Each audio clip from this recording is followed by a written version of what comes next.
Тэгээд энд юу гэх гээд юм гэхээр төрд ажиллаж байгаа биднээс авах батаас одоо маш өндөр нийгмийн даатгалын шимтгэлийг гэхэд миний ажилласан хугацаанд 70 хэдэн сая төгрөгийг надаас ингэж авсан байгаа юм.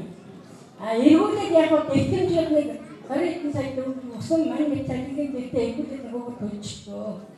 Тэгэхээр мэдээж төрөөс бодлогоор анхаараад төрийн албан хаагчдын цалин нэмж чаддгүй бол цалингаас навдаг энэ татварын хэмжээг багасгах болдгоо болоо гэсэн санал байна. За хоёрдугаар нийгмийн даатгалын шимтгэлийг бид насаараа төлчихөөд бид ингээд дэвтгэр насаараа улсад ажиллаж дэвтгэр авах би маргааш өгөхөд миний дэвтгэрийг өөр хүүхдэд минь өвлөх тэгээд нийгмийн даатгалын шимтгэлийг бас тааш өөр хүүхдэд нь өвлөх тийм хуулийг одоо шинжилэн боловсруулж яг төрийн бодлогоо оруулах бас зүгээр юм болов. Таны хэлсэнчлэн яг бид нар дэвтгэр гарсан бид нар зээлийг өөр хүүхдэд бид нар манай ахмадад өгдөг шүү дээ.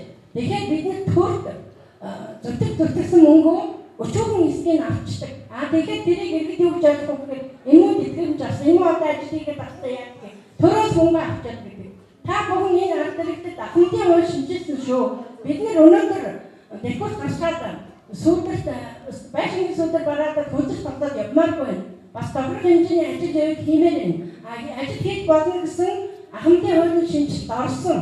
Энийг манай сүмээр мэдрэхгүй, мэдгийж хүсдэггүй, хөгшин хөнгөлгөөнийг цаашаахгүй бүртгэдэг. Тэр хуулинд 17 оны 7 сарын 1-ээс хүсвэл дэвтгэр гарсан хүсвэл гэрээ тийм үү гэрээ ажиллаад одоо тухайн орнод ажлын шаардлага гарвал ажил хийж болно гэсэн хуулийг би 2 нүдээр уншсан. Энэ манай Төв аймагт хэрэгждэггүй. Тэр тусмаа одоо манай энэ төр байж байгаа Төв аймгийн Монгол Ардын намынхан бол энийг бүр уландаа гიშгэж одоо энийг тэр улс төрчид бүхэл ажил ахын үйл ажиллагааг улс төрчид явуулдаг учраас тэр намын улс бодлороо шахан гаргадаг. Тиймээс намайг өнөөдөр дуусаа байхад өргөдөө өгч шахаж гаргасан. Би угаасаа гаргах штеп. Миний настай ч. За хоёрдугаар тэр нийгмийн даатгалын шимтгэл одоо энэ нэг төрөөс цалингийн нэмэх санхүүжилт байхгүй учраас энэ хэмжээшгүй бид нар нэгдэж штэ 600 төгрөгийн цалинтай багш чинь 140-50 эргүүлээд ингээд баг өгчдөг байхгүй юу? Эрүүл мэндийн даатгалт болно. Нийгмийн даатгалт болно. Эргүүлээд авч байгаа бид нарт юу вэ? Тухайд яг мөнгө өгч байгаа л да битгэсэн.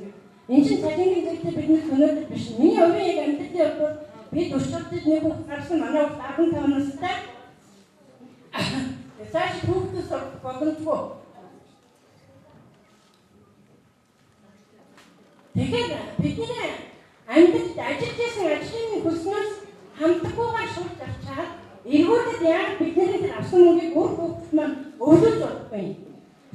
Саналыг одоо хуулийн бодлого ороод босгож өгөх боломж есть юм уу? Нэг өнөөдөр та нар хэрэгтэй сонсоё гэж хэлж байгаа. За тийм хятадны асуудлыг яаж энэ ажилгүй залуучуудыг яах юм?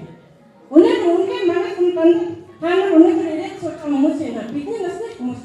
Залуучууд яаж өндөр бодлоо сургуулийн хүүхдийн тооллого нэмэгдэх боломжгүй.